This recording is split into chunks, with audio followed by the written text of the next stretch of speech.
Hi, it's Jack from Veterinary IT Services, and today I'm going to talk to you about the 7 ways to protect your veterinary practice from cyber attacks.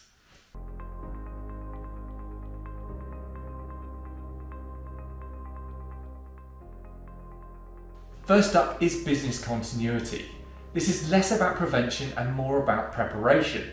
In the case where your protections fail, you'll need to have a prepared and robust continuity plan to enable your practice to keep functioning. Now the key here is backup, backup, backup. Now we always apply the rule of 3. 3 copies of data, this includes the live version, 2 media types, for example an external hard drive in the cloud, and 1 offsite copy. Also always test your backup data. The last thing you want is to rely on it and find out it doesn't work. Next up is cloud security. Over the past 8 years, veterinary practices have become more and more reliant on the cloud. Now there seems to be a common and dangerous misconception that data in the cloud is inherently safe. This just simply isn't true. When we talk about cloud security, we divide it into 3 areas. The first is backup. Look to have some form of basic backup in place so that if there was ever to be a platform disaster, your data would be safe. The next is access control. We would recommend restricting access, e.g. only permit users access from authorised locations, e.g. your practice or even just inside the UK. The final is auditing. If you ever fall victim to a breach, you're going to want to know what happened. Some services such as Office 365 enable you to automatically act on the audit information by blocking unusual activity. Next up is network security. It's important that you protect your internal network too. The 3 most urgent areas for vets to get right are 1. The firewall. The firewall is essentially the bouncer of your business. It acts as a buffer between your business and the internet. You need to keep a record of what is open within your firewall and regularly review it, ensuring nothing is unnecessarily left open. It's basic and inexpensive, but it does work. The next is guest Wi-Fi. Create an isolated wireless network for your clients and staff's personal devices to use when visiting your premises. Keeping your business Wi-Fi isolated means you're reducing the risks of unauthorized users gaining access to your data via the Wi-Fi. You can even configure some guest Wi-Fi systems to use a Facebook check-in instead of a password, meaning free marketing for your practice.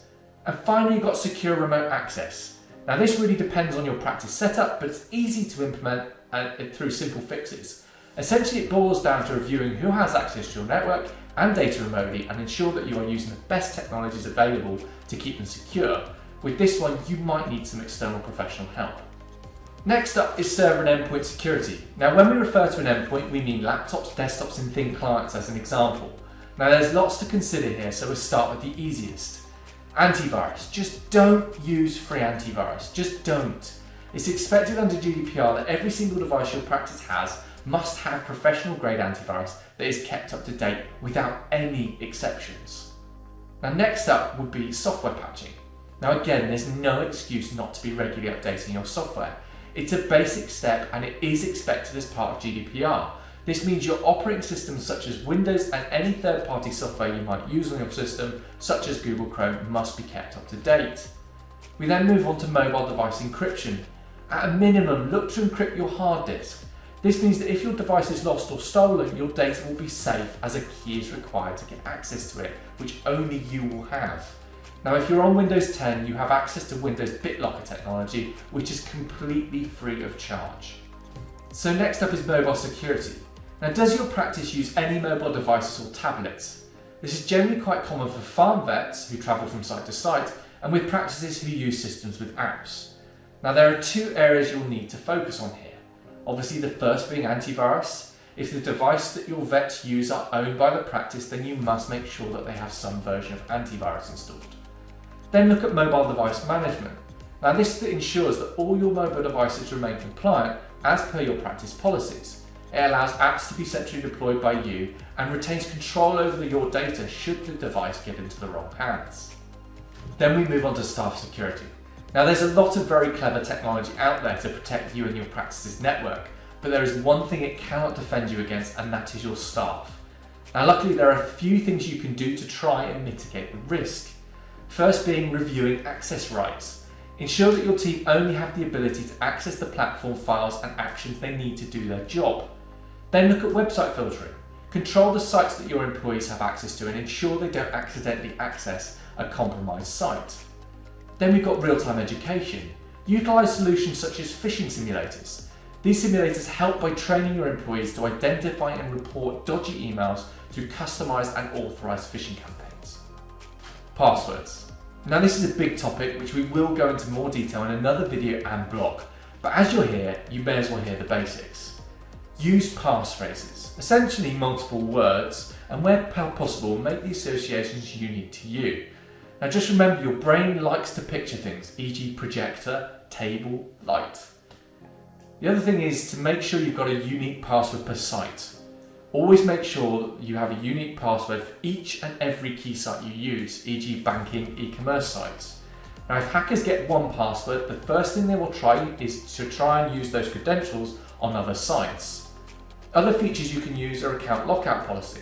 Now a lot of hackers utilise dictionary or brute force attacks by enabling account lockout after a certain number of attempts of hacking. Your account will be locked and you'll be informed. The other thing to do is password managers. Remember, multiple passwords can be challenging. Use password managers such as Dashlane or LastPass. And then finally, you've got multi-factor authentication. Where available, utilise technology such as multi-factor authentication. MFA essentially requires you to confirm it is you accessing the site via another method, e.g. text, email, phone, or even an RSA device. So there we are, the best 7 ways to protect your practice from a cyber attack. It's a huge amount of information to digest in one sitting, and it may seem like a mammoth task. Now if you do have any questions, no matter how big or small, just fill the contact form in below and one of our security experts will be in touch to help. Now thanks for watching, I hope you found this video useful, and don't forget to subscribe, but also check out our blog for up-to-date tips and tricks.